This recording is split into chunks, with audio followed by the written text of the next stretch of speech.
NASA was established on July 29, 1958. Ever since that day, NASA has been at the forefront of efforts to explore outer space, resulting in the Apollo missions to the Moon, the Skylab space station, and today's Space Shuttle. But behind the open face of NASA, there is a much more mysterious world. NASA has been linked to a wealth of high-level cover-ups, including claims that the Apollo moon landings of 1969 to 1972 were faked as a part of an effort to demonstrate military and technological superiority over the former Soviet Union. NASA's alleged role in hiding the truth about the controversial face on Mars, which many believe to be a carved structure created in the remote past by long-extinct indigenous Martians, and sensational comments from a NASA astronaut on the famous UFO crash at Roswell, New Mexico in the summer of 1947. My guest tonight, Nick Redfern, also reveals in his new book, The NASA Conspiracies, the truth behind the moon landings, censored photos, and the face on Mars, NASA's most guarded secrets concerning the U.S. government's interaction with ET and intelligent life. Welcome, Nick. Thanks for joining me and my listeners for the next hour. I'm looking forward to discussing your book. I've had the opportunity to read it. It's fascinating, and I think we have plenty to discuss. Well, I appreciate that, Hillary. Thanks, and thanks for having me on the show. So in preparing to write this book, I mean, you have been a writer, a lecturer, and a journalist. You write regularly for UFO Fate, Fortean Times, and Paranormal magazines. You've been on numerous documentaries on the History Channel and Sci-Fi Channel. And so have you always been fascinated by this topic, these different mysteries, if you will, throughout your entire life? Or how did you actually get involved into this? Yeah, I guess I have in some respects. What happened when I was about 6 years old, my parents took me to Scotland for a week's holiday, and we spent a day at Loch Ness. And my dad told me this story about the Loch Ness Monster. And, of course, you know, when you're that sort of age and you hear a story about a monster in the loch, you kind of equate it as along the lines of, you know, stories about monsters in the wardrobe or under the bed, you know, that sort of thing. But, you know, I never forgot that trip to Loch Ness. And even though, you know, as I said, I was only about 6 at the time, I still have a couple of fragmentary memories of my dad telling me the story as we stood on the shore of the loch, and, you know, he related to me the legend of the Loch Ness Monster. And as I got older, sort of into my teens and whatever, I began reading more on the subject of things like the Loch Ness Monster and Bigfoot, and from there, you know, it kind of developed into UFOs and other sort of strange phenomena as well. And, you know, I continued pretty much just reading at that point. But then when I finished school, I began working on a rock music magazine back in England for a couple of years called Zero. And then sort of moved into mainstream journalism. I still do a lot of music-related stuff and regular journalism now, you know, nothing to do with paranormal stuff at all. But the background in journalism that I sort of learned on the magazine, one day I just thought, well, you know, I've got all these interests in different strange phenomena, and I've got the background in journalism. Why not try and combine the two and, you know, use investigative journalistic techniques to investigate and write about things that, for the most part, mainstream journalism didn't touch, if you like. So that's sort of what kicked me off on it, really, I suppose. So now in this book, you talk a lot about the realities that NASA basically has discovered, that we are, in fact, being visited by other beings from other worlds, and we've been visited for quite a long time. And so you talk about a cover-up that they have, that they know this, that they're not exposing this. And so I'd like to jump right into what you really believe is going on. You know, people can read your book, of course, but I mean, did NASA start out as a cover-up for this, or is it something that happened because of where they were going to do scientific exploration? Yeah. Well, I definitely think it was the latter. I think what happened basically was that, you know, when you have an organization like NASA, which inevitably is at the forefront in the United States of outer space-based research, you know, inevitably you're going to cross paths with anomalies. You know, it's all but certain. And, you know, the thing I would stress is that for the most part, NASA's work, you know, does revolve around conventional space exploration. And I'm pretty sure that the overwhelming vast majority, a good probably 95, 96% of everybody in NASA, maybe even more, knows nothing about, the deeper, darker things they've been involved in. I think that's how secrets get kept, is because access is actually restricted to a very small body of people. It's kind of like, the analogy I draw is that if you join the CIA, you're not automatically briefed on what happened at Roswell. You're just told what you need to do to get your work completed, and that's how secrets are kept. And I think that applies to NASA as well. I think most people there have no more inkling of what's going on than the average member of the public when it comes to UFOs, but there does seem to be evidence of a small body within NASA that does know. But I think you're quite right what you said, Hillary, that this wasn't an intentional cover-up. I think it was more by default that the further NASA began to explore things and dig into things, they stumbled across UFO-related phenomena, and then it was sort of problematic or perceived as being problematic, and they didn't know how to handle it. And that's when some of these cover-ups and obfuscation began, if you like.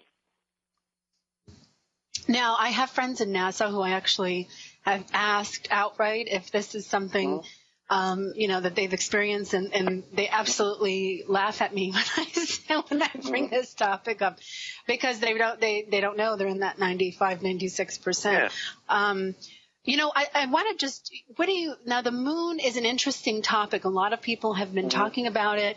There's a lot of different theories going around. So in your book, you talk about the fact that these were actually faked as kind of a propaganda tactic to showing off to, the Soviet Union that we were more technologically advanced than them, and we made it to the moon and you better be kind of scared of us, kind of thing. Do you think we actually went to the moon, or what's your whole relationship with the moon? I don't want to give away your book, but I want to talk about. No, that's fine. That's totally fine. The moon land, there's absolutely no doubt that when it comes to issues relative to NASA and conspiracies, the biggest one leveled at NASA is this issue of did we or did we not go to the moon? Or was it hoaxed in some sort of desert location like Area 51 or somewhere like that? Now, I called the book The NASA Conspiracies because it's essentially a study of various conspiracy theories leveled at NASA. But what I tried to do with the book was not come across like a wide-eyed believer in every story that came along, but to, again, apply journalistic techniques and look at the evidence for and against the different theories, and then try and strike a balance and see where the evidence, which way it pointed, and then come to a conclusion. And my personal conclusion is that although I do think, there are a lot of UFO-related conspiracies relative to NASA, I actually side with NASA on this one. I do think we went to the moon. I don't think I should say that the theories that we didn't go have validity. I think there are good explanations and reasons why we can demonstrate that the moon landings did go ahead exactly as NASA said. Now, I will admit that, or will point out, that whole swathes of the population do not believe it. For example, in 1999, a Gallup poll was initiated all across the United States, which, when all the results were in, demonstrated that approximately 18 million Americans did not believe we'd been to the moon, or that NASA hadn't told the full story of the moon landings, which 18 million, is an astonishing number of people. It's almost, in some cases, it's more than the population of, some small countries. And so it demonstrates that there is a great deal of cynicism with respect to, I suppose, what comes out of the mouth of governments and government agencies. And, NASA is a government agency. But various theories were put forward as to why people felt the moon landings didn't go ahead. One being whether or not back in the 60s, we had the technological capability and scientific capability to actually achieve it.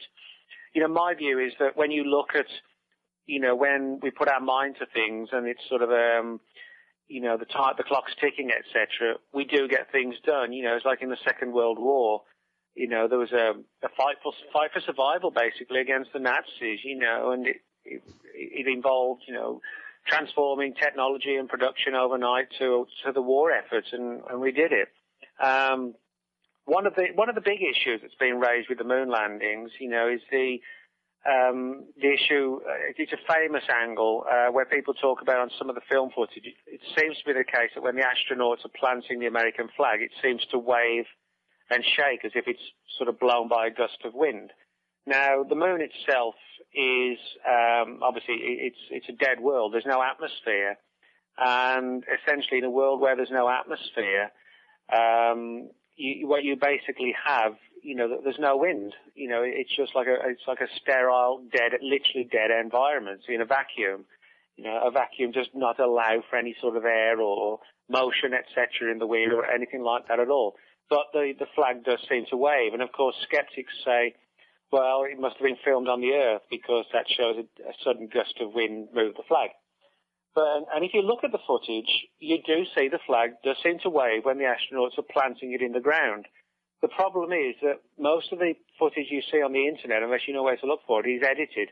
And when the astronauts stop handling it, the film stops being shown.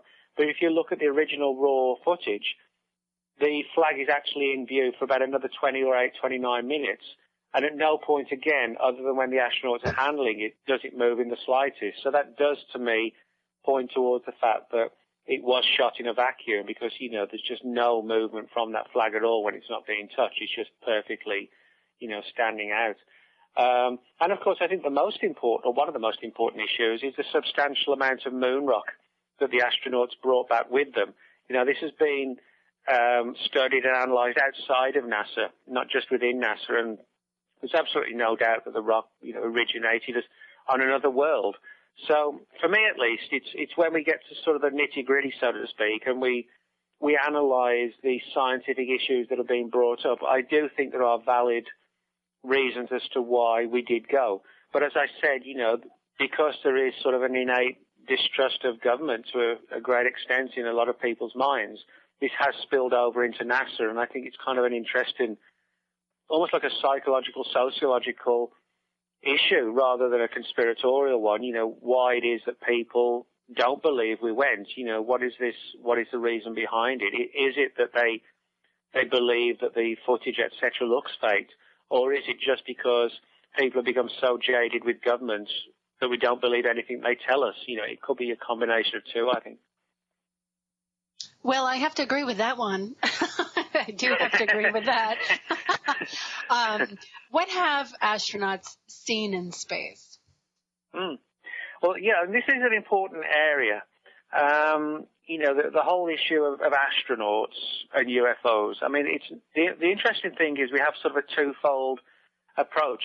We have astronauts talking about UFO encounters, and we have astronauts talking about sightings of UFOs before they even became astronauts when they were in the military, and other ones talking about their personal beliefs based on what they've learned about government secrecy relative to UFOs. And, a lot of people don't realize the extent to which some of the more renowned astronauts actually had a deep interest in UFO phenomena. People just think it's, unfortunately, the media, the mainstream media portrayal is that people who see UFOs or are interested in it are cranks, and have no credibility. But then to find that astronauts actually have a deep interest in the phenomenon, for me, this is an important issue that we need to stress. I mean, one of the earliest NASA astronauts who was deeply interested in and moved by the whole UFO phenomenon was Gordon Cooper. Gordon Cooper was one of the original NASA Project Mercury astronauts, which was basically initiated in 1958, and it was, as I said, one of the earliest manned NASA program. Gordon Cooper, his UFO experience, if you like, or sighting, actually ironically occurred prior to him becoming an astronaut. It was in the early 1950s when he was serving with the US Air Force, and he was involved in a mission over West Germany where he and the crews that he was with, they were flying a mission, just kind of warning the Soviets, don't launch a sneak attack, the typical sort of thing they do when they just sort of fly against each other's borders, etc. And Cooper and his crews and colleagues reported seeing this sort of, almost like an armada of flying saucer type craft flying across the skies of West Germany. And this realization hit home that, these weren't aircraft. There were no evidence of tails, wings, propellers, engines, anything like that. They were just purely circular-shaped, silver gleaming objects. And this actually went on over the course of several days, and at the end of it, everybody was told, sorry, but you all made a mistake. You mistakenly saw high-flying seed pods, which has got to be the strangest explanation, I think, that the Air Force has ever come up with. And particularly when one of the main people they were saying made such a mistake was a man who, less than 10 years later, would be on NASA's manned space program. But Gordon Cooper never actually forgot this experience and actually lent his support to a number of UFO-themed projects. For example, in both the late 1970s and the mid-1980s, the United Nations was being lobbied to set up an independent UFO investigation program. And Cooper lent his support to this. He thought it was a good idea because essentially, it wouldn't be controlled by government. It would be like an independent body of the UN. And he actually prepared a written statement and also a verbal statement for the UN outlining his beliefs on UFOs. And I'll quote one too. And, for the audience to bear in mind that the following words come from, a decorated American NASA astronaut. I think it is accepted that these things do exist. I think we now want to know the nature, the origin, and the intent of these sources.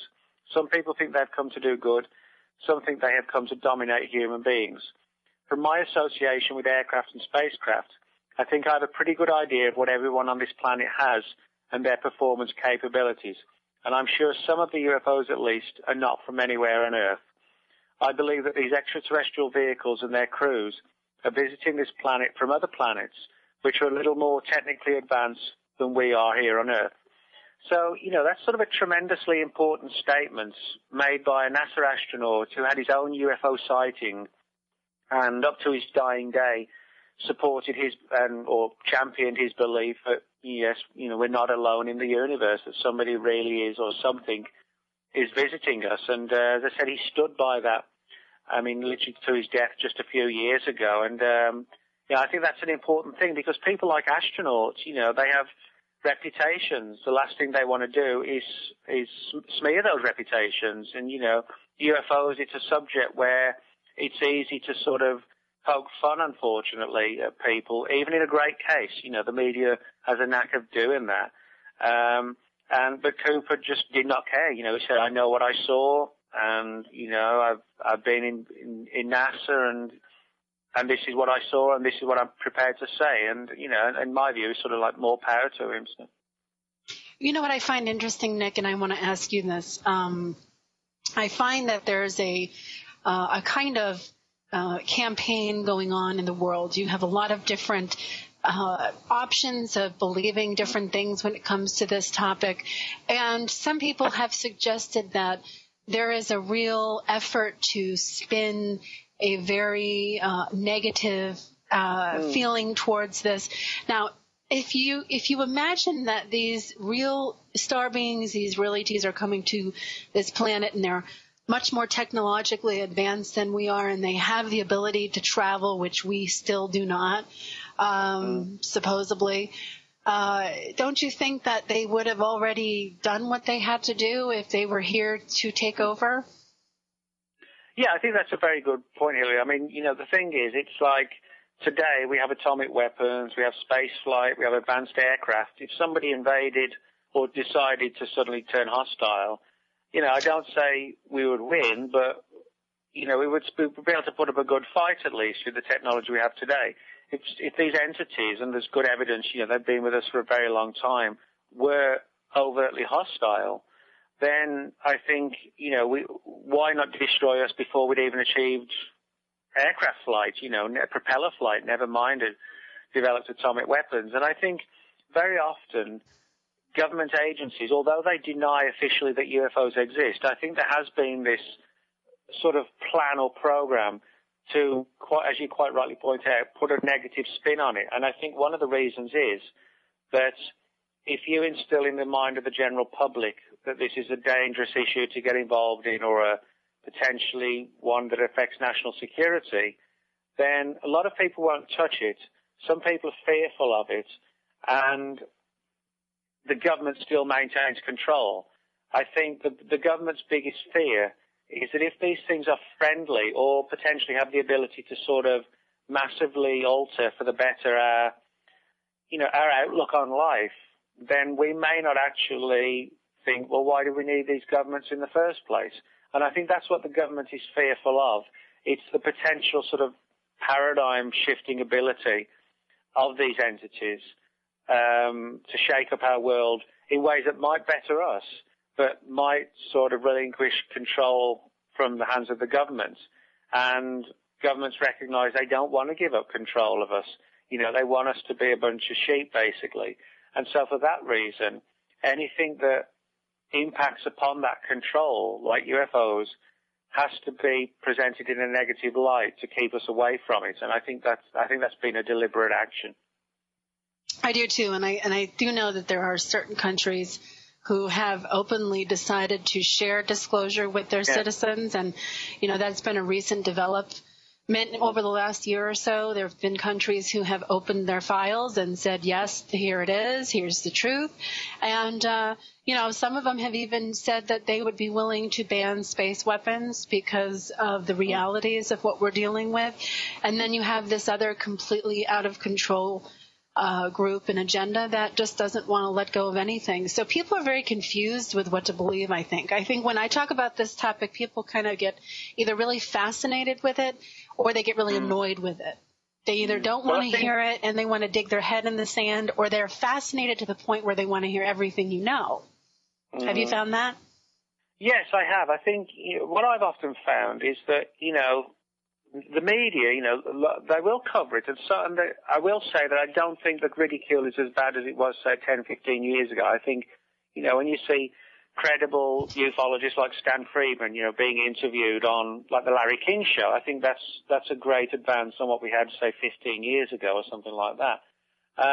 But what I do think is that because of this sort of fun-poking aspect that's gone on for so long, a lot of people today in the general public will not talk about the UFO subject, even if they've had their own experiences, because they fear ridicule, they fear being labeled either a hoaxer, a fantasist, or just, a crazy person, so they stay quiet. That is until, they meet people like me and you who do research and talk about the subject, and then, you get them sitting on their own and no one else around. They'll say, well, maybe I am a bit more interested than, I'd normally say because I had this sighting 20 years ago. I often find that people will come up to you when they think, number one, no one else is going to hear about it. Number two, you're not going to laugh at them. And a lot of people, I think, have either had experiences or they know someone who has, but it's the stigma attached to it. But I think if everybody sort of banded together and said, well, you've had a sighting, I've had a sighting, everybody's actually in very good company, I think then it would open the doors and the floodgates a lot more. It's almost, it takes one person to say yes and then another one to stand behind them. If everybody's an individual frightened to say anything, we never get anywhere. But I think a lot of it is purely just due to the stigma, which, is a tragedy because the public, a lot of people, just has this imagery that UFOs, it's a nonsense subject, and the people within the subject are a little bit, subnormal or whatever, or just living in a fantasy land, without realizing that most of us are just regular people who have an interest in a strange subject. It's not that big a deal, but I think that's how it's being portrayed. And I think one of our main roles, if you like, or goals is to help and nurture a better public face, and sort of take it out of the control of the people who want to, just ridicule it, if you like. Yeah, well, when you look at the background of some of the people who are really moving into the movement of making disclosure happen, you really can't deny how academic and powerful their backgrounds are. I was just reading Dr. Carol Rosen's new treaty that she's trying to have signed by presidents different countries around the world of banning space weapons and bringing peace to space, and I was just blown away by the people who have backed her project.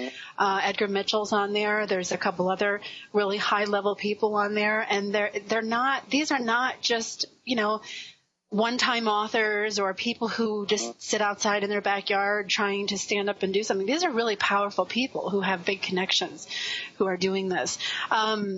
Is it true that NASA is working with the Vatican to prepare the general public for an announcement that UFOs are real? I mean, they've made the announcement already, but do you feel that, they're kind of moving into embracing this as reality slowly?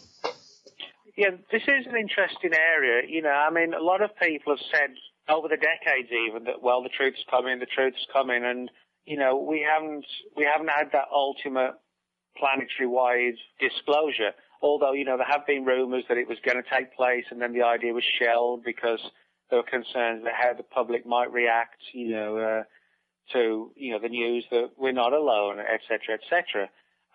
So, we have to treat with caution these claims about the Vatican, but that doesn't take away the very fact that they're extremely interesting.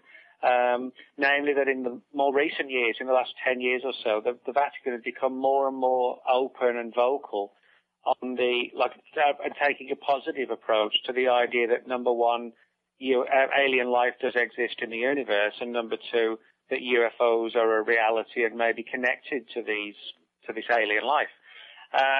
For example, a lot of people don't realize also that the Vatican for centuries has had a deep interest in astronomy, astrobiology, and the world of outer space. They actually have their own observatory, a highly advanced astronomical observatory. And I'll give you another example. In 2008, the Vatican made a statement saying that it was perfectly acceptable and quite in line with their teachings to believe in the existence of aliens, and that it didn't impact adversely on the Catholic Church. The Vatican also has an in-house journal. It's called L'Osservatore Romano. And also in 2008, in May, they actually published an article in the magazine titled Aliens Are My Brother, which, you can't really get much closer to, pointing a finger than that. And of course, we're actually seeing now more and more of a development and a working relationship between the Vatican and NASA. For example, in November 2009, NASA prepared a press release, which in part, I'll quote for you, reads as follows. This was November 2009. This past week in Rome, as part of the International Year of Astronomy, the Pontifical Academy of Sciences hosted a study week on astrobiology. Their discussion ranges from what it would mean to the Church if alien life were found to whether or not science needs religion. So in other words, we see NASA promoting information and data that the Vatican is discussing on alien life and what the implications would be for the human race if it were found and an announcement was made that it had been found.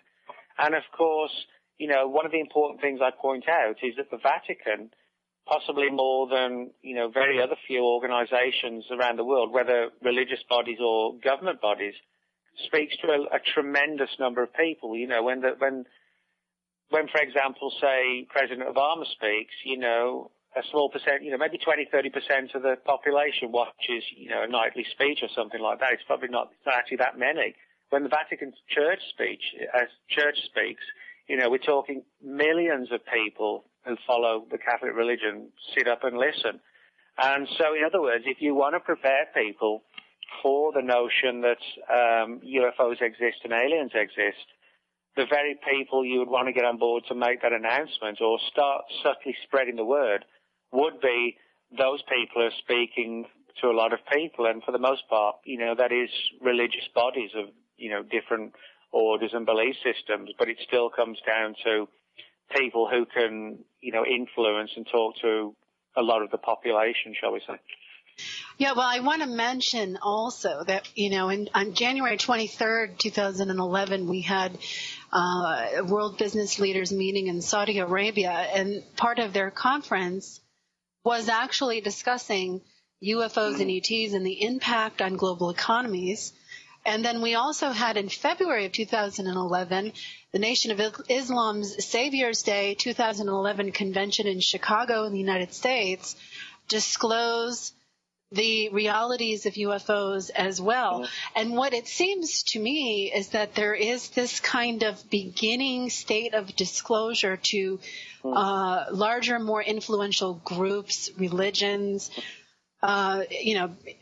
economy. How is it going to affect our world of business? How is it going to affect our economy? How are we going to maintain control? How are we going to let it trickle down? Because it seems to me the masses would be the last to know. The masses will be kind of brainwashed, if you will, through, Hollywood, which is coming out with an extraordinary amount of UFO-related movies this year in the United States that really set a tone of us versus them.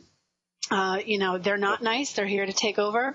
And so I'm just curious, because to me, when I look at this and when I research it and when I talk to other people about it, other authors, other researchers, it's very interesting to me that they're starting to do this in a way that is on almost like a planned, coordinated effort to bring disclosure. It's just not happening the way the most of the masses want. The masses want us to say, wake up and see on the front page of, the New York Times, they're real, says Barack Obama or some major figure, so that we can all say, see, yes, now everybody knows.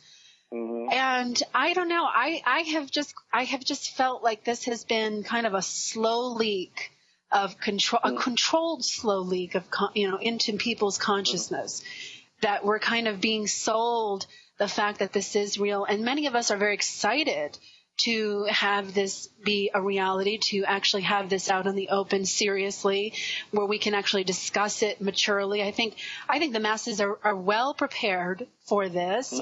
I think they're well mature enough to understand the impacts of this. I just think that, what's happening here is the select few that control this planet in the sense of a military-industrial complex, making sure the economies stay, making a lot of money for certain people. So everything kind of stays the status quo, but now we can kind of say, okay, well, they are here. And, we do have technology that maybe, we've discovered through our interactions with them.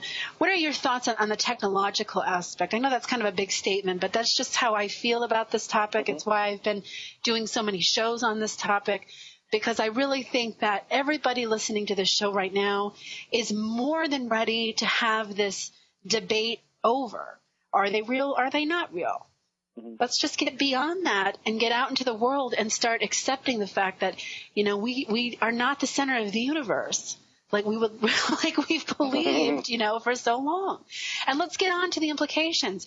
And so I'm watching, the Vatican, the Royal Society, the Nation of Islam. I'm watching, the big business conferences around the world in very rich places and pulling in this information. And I just think that's very telling. Don't you? Yeah, I do. I think, if you just have, say, one organization or one body talking about this, people say, well, that's interesting, which it is. But when you seem to have high-level influential people from various disciplines and organizations and bodies and agencies, etc., and it's all going on, over the course of several years, etc., or maybe a decade, and it's becoming more and more prevalent and more influential organizations are getting involved, I think you have to stand back and admit that it does look like some sort of slow process of acclimatization is going ahead. Now, I think, this is admittedly hypothetical, but I'd be pretty surprised if this wasn't what's happened. I think probably behind closed doors, a great deal of discussion has been made as to not when we tell the public or if we tell the public, but how we go about doing it. I think it's not so much the issue of you telling the people, it's how you tell them what it is and what it is you're going to tell them, to what extent, you reveal the story. And I'm pretty sure that at least some of the reluctance or the secrecy revolves around not just the fact that UFOs are here, but potentially awkward questions that might get asked. Why have you hidden the secret for so long? Are they all friendly? Are there any of them that are hostile? Are there any sinister aspects of the subject? How is it going to impact on us sociologically, psychologically, religiously? All of these issues, I'm sure government agencies realize that when and if they make the ultimate statement, all these questions and probably many, many more are all inevitably going to get asked. And I think the way to avoid having a huge confrontation is to sort of drip feed information to the public. So like you said, most people listening now are acclimatized and ready for it. And I think eventually that will apply to more and more of the regular population who don't give the subject normally much thought. But over time, you know, they hear snippets of things on the news and read stuff in the papers or on the internet, and they too become acclimatized to it. So then one day if we do get the big announcement, it won't be sort of a huge shock and a blow out of nowhere. It'll be something that's been building, and everybody, whether consciously or subconsciously, are kind of aware of it and ready for it, I think. Now, how does Roswell play into all of this? Because archaeologically speaking, we have evidence of star beings coming to civilizations and cultures that are much, much older than the late 1940s. So, and when people hear this information or they explore this subculture, they're often brought back to Roswell as being like the holy grail of contact. You know, we first made contact in 1947, 1948. So to me, that's not true. And so I really want to know your thoughts on how Roswell plays into not only the timeline of disclosure, because I think it started back then. I think a lot of it has kind of creeped into our culture over the years since then. But what are your thoughts on how Roswell, what role does it have in all of this? Well, I think there's several things in relation to Roswell that, are important. The Roswell case, of course, is sort of still steeped in mystery and intrigue 64 years after it happened. And one of the main reasons I think it attracts so much interest is because the Air Force and by default the government has actually changed its story on what happened sort of 4 times. Originally it was a flying disc, then it was a weather balloon, then it was a mogul balloon designed to test for atomic explosions on the part of the Russians. Then they said there were no bodies involved. Then there were bodies, but they were crash test dummies. The government, it's almost like the government wants us to believe it's lying by... Well, that's what I mean. I mean, not to interrupt you, but that's what I mean. It's almost like they created a press conference to tell everybody that it was this. Then they changed their mind, and it just seemed like they were setting up an opportunity for everybody to go, wait a minute, what's really happening? Yeah, and I think the important thing about Roswell is it's obviously, without doubt, the most high-profile UFO case in the world. If you say about anybody, mention the word Roswell, even if they don't know the intricacies, they'll say something along the lines of, oh, yeah, that was that flying saucer or UFO that crashed in the desert years ago. Everybody kind of knows the basics of what it means. Now, of course, in that sense, Roswell's important. Roswell's also important because I think it's a case that, brings the subject to public attention via TV documentaries and movies and things like that. So in other words, it's a good advertising tool, if you like, for the UFO research community. It's sort of a major tool which can be wielded, to get people thinking and talking. So I think in that respect, in terms of almost like a public relations tool, it's a very good voice for the UFO community as a whole. Now, in terms of NASA, there's actually an interesting NASA link to the Roswell story. And of course, NASA, as you pointed out at the beginning, wasn't even formed until pretty much the end of the 1950s almost. And Roswell occurred in 1947. So NASA itself wasn't directly involved in the Roswell events. But one of the people who has begun to tell, or has for a long time now, taken a deep interest in the Roswell story is Dr. Edgar Mitchell, who piloted the Apollo 14 NASA mission that landed on the moon on February the 5th, 1971. Now, Dr. Mitchell, since being a NASA astronaut, has developed a deep interest in UFOs. And he actually grew up around the Roswell area.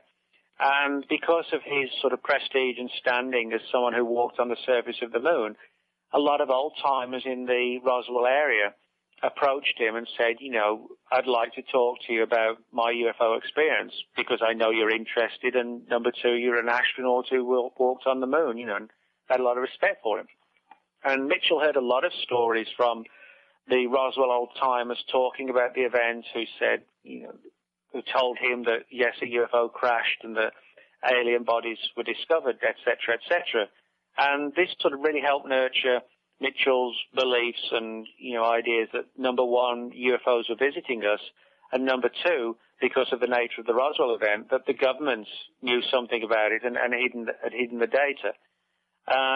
Now, what Mitchell did as a NASA astronaut, obviously a man with a lot of standing and clout and prestige, he did something that most of us, if not all of us, the regular players in the UFO research community can do.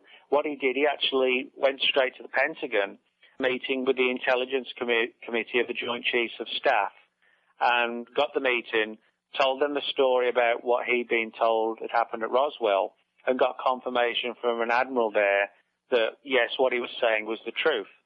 Now, the weird thing, and to me kind of the sinister thing, is that although the mainstream media gave brief attention to this, they didn't do what they should have done, and that is to sort of set like a crack team of journalists on this story to deeply interview Mitchell, to find out who it was within the Pentagon and the Joint Chiefs of Staff and the Intelligence Committee that he spoke with, and then track down the Admiral and put him on the spot and say, how do you know that this, the story about the Roswell event is true? You confirmed it to Dr. Mitchell. We'd like to see the evidence that confirms it. They should have put like an investigative team of journalists on it, given the not just the nature of the story, but it was coming from an astronaut speaking on the record. And yet the media kind of portrayed it almost in a joking sense. It was kind of like, and now something for the final few minutes of the news, something for all you X-Files fans. That's how it wasn't treated as a regular investigative news story. It was treated as a bit of intriguing fun to lighten up, the dull days and the dark days talking about the Middle East or whatever. And, I often wonder if this is evidence that the mainstream media, at times at least, has worked in collusion with the government and has fallen under the influence of government when it comes to not sort of delving into certain issues and areas that are seen as being off limits, even to the media. But I think, the mere fact that somebody like Edgar Mitchell was able to open these doors and has spoken out on the record about his knowledge of Roswell, that to me, that's a profound thing that we need to talk about and that people should realize, I think.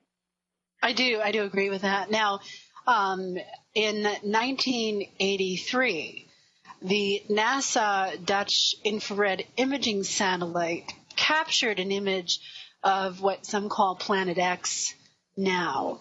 And I'm curious what your research has exposed in this whole extra element that's coming into play with what we're dealing with. Some say that it is definitely here. There is another planet. There's life on it. This is what the Sumerians talked about.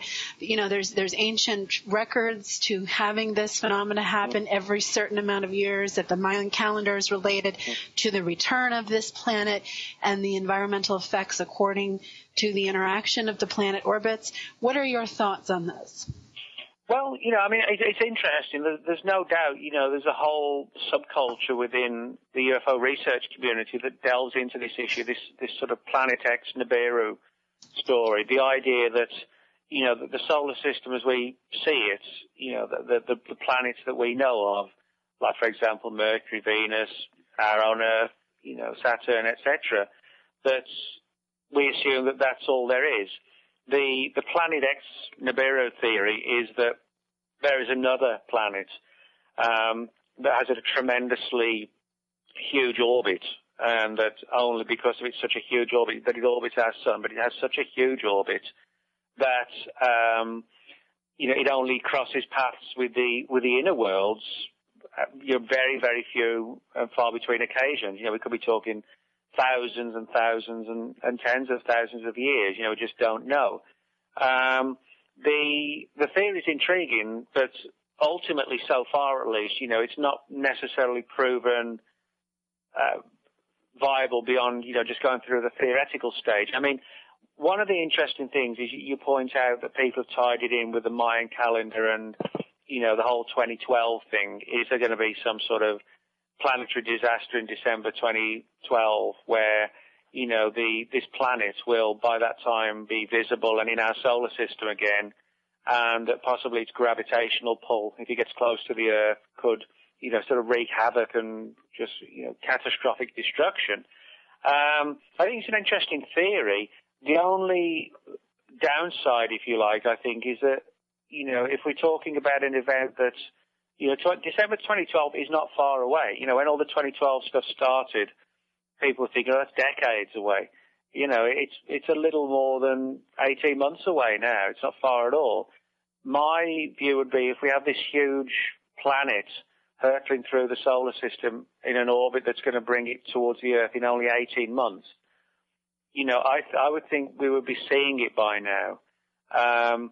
Now, it's not the case that, all the highly advanced telescopes in the world are under government control. They're not. There are a lot of independent observatories with no ties to government who would have no reason to hide the truth. And anybody can go out and buy a really powerful telescope today and see, tremendous distances.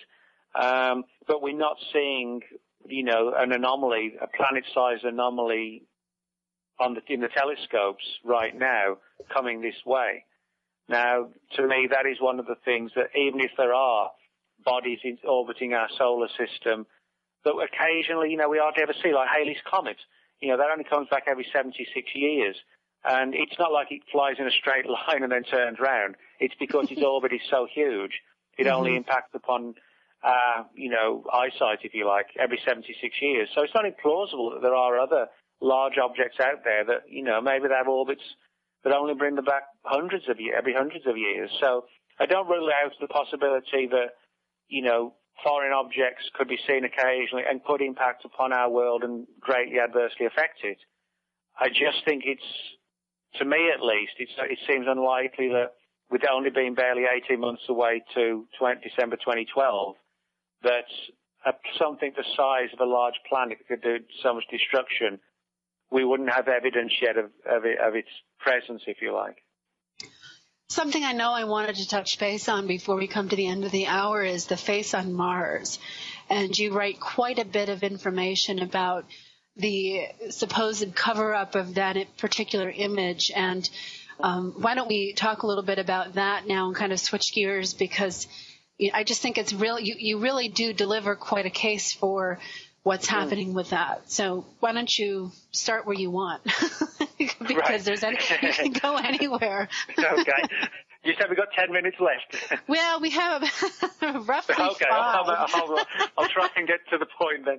The face on Mars, I'm sure a lot of your listeners, will have heard of the face on Mars. It's this sort of huge face-like structure that stares upwards from the surface of the planet Mars in an area of the planet called Cydonia, which is about 10 degrees north of the Martian equator. And it was first photographed in July 1976 by NASA's Viking 1 space probe. Now, NASA itself publicly doesn't avoid talking about the face on Mars, but their public view, which may not be their private view, but their public view, they kind of liken it to people seeing images of faces in clouds. They say that when the light and the shadows fall at the right time and the right angle on this huge mesa on Mars, it looks like a face. That's their public view on it. However, if you closely analyze all the available footage, photographs, and read all the available data and analysis that's been done by the Face on Mars research community, which is quite an extensive and large community, it's left me very little doubt, if indeed any, that this is not I should say that this is a carved structure. Now, the big question is who created it and when. It looks clearly very much like a large face. Most proponents of the idea that that's exactly what it is conclude that it probably is carved out of a very natural, huge mesa. In other words, what we're seeing is like massive mega-scale reformation of a natural outcrop, a mesa, but carved to look like a huge face, if you like. Now, of course, the technology that would have to be involved would be tremendous. And many of the Face on Mars research community believe that the face would clearly have to have been built by a society highly advanced. The big question is, what happens to that technology and what happens to that society? Mars does have an atmosphere, and there is evidence of a tremendous amount of frozen water at both its north and south poles in the form of ice. So in other words, when you have a degree of atmosphere and you have water, then potentially you have life. And there are a number of other photographs that NASA have sent back that almost seem to show like plant-like structures even on Mars. Very strange looking, almost like bushes and shrubs. And so this has led to the idea that at some point in its distant past, Mars may have had even more life than now. It could have been teeming with life even. And I think, this is an important issue because a lot of the face on Mars researchers think that if the face is genuine, which, nearly all of them do, and as I do, the face was probably carved a very long time ago. We could be talking 100,000 years ago, 200,000 years ago. And if that's the case, clearly something dramatic and catastrophic must have happened to where Mars's population, its society, the landscape, the oceans, etc. Something must have happened to massively degrade all that, whether people speculated like a comet strike, a massive meteorite, possibly, they did it to themselves, who knows. But, the idea would be if there was a turbulent upheaval on the planet, the things that would possibly survive and still be seen 50 to 100,000 years later would be the more sturdy, solid constructions. And if the face on Mars, is carved out of a natural rock formation, which it appears to be, arguably this would be one of the ones that survived. Now, what's more interesting about the face, or equally as interesting, I should say, is if you look at the photographs, we actually see very close to the face what look eerily like Egyptian pyramids. Now, NASA talks about wind-blasted rock faces. If you look at them, they don't look like wind-blasted rock faces at all. They look like symmetrical carved pyramids. Now, when you have a sphinx-like face on Mars and close by you have pyramids, this has inevitably given rise to the notion that possibly this means there's a connection between the indigenous people who constructed all this technology and structures on Mars, who knows how long ago. There might be sort of an intimate connection between them and some of our early cultures on Earth, like the Egyptians, who actually did kind of just surface pretty much out of nowhere. They went from hunter-gatherers to people building extraordinary pyramids. And the theory is when Mars did possibly, destruct in terms of its atmosphere, etc., possibly some of the last vestiges of the Martian civilization came here and impacted upon our early civilizations to the extent that, people like the Egyptians and the Mayans incorporated some of the sort of designs that the Martians liked, pyramid designs, huge faces and things like that into their cultures. And so, in other words, the stakes could be very high. The face on Mars may not just be a case for evidence that life existed on what Mars was, and maybe still does in some respects, but equally, our ancient history could have been impacted on by them. And in other words, our ancient history and our ancient past is not what we think it is. So, in other words, the face itself has a lot at stake with it, and I think possibly this could be one of the reasons why there's so much potential secrecy in government surrounding it, that it has the ability to open countless doors and ask awkward questions about our place in the universe. And I think a lot of people don't want that. It would sure change a lot of things. And what I think about when you're talking about the face on Mars is Mount Rushmore here. If our civilization was just to disappear, we would be looking at, solid face carved into rock here. So why would it be so impossible someplace else? Yeah, exactly. I mean, it's, God forbid it ever happened, but if something terrible did happen on our world, things like, unfortunately, things like the Statue of Liberty, where you have like a tall tower, tremendous winds or disasters, they're going to blow things like that down. A mountain is not going to get knocked down, probably. And so that's why, presidential faces might still be around 50,000 years from now, even if the mountain's been badly damaged. Some of them may still survive. The cities, etc., they may have just been ocean and they've just grown over time, weathered away to nothing pretty much other than piles of rock. And then when the atmosphere goes, there's even less left. So I think, Well, we're out of that's an time, Nick, important and point. unfortunately, I feel like we could probably go on for another hour. But I wanted to I want to thank you for joining me and for a great conversation and for sharing all of this valuable and wonderful information, and also your new book. And for listeners, you can go to Nick's website, nickredfern.com. His new book is The NASA Conspiracies: The Truth Behind the Moon Landing, Censored Photos, and The Face on Mars, and it's highly recommended read.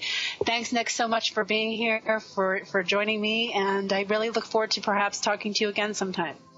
All right, I appreciate that, Hillary. Thank you. And to everybody listening, until next time, live well and authentically. I'll see you soon.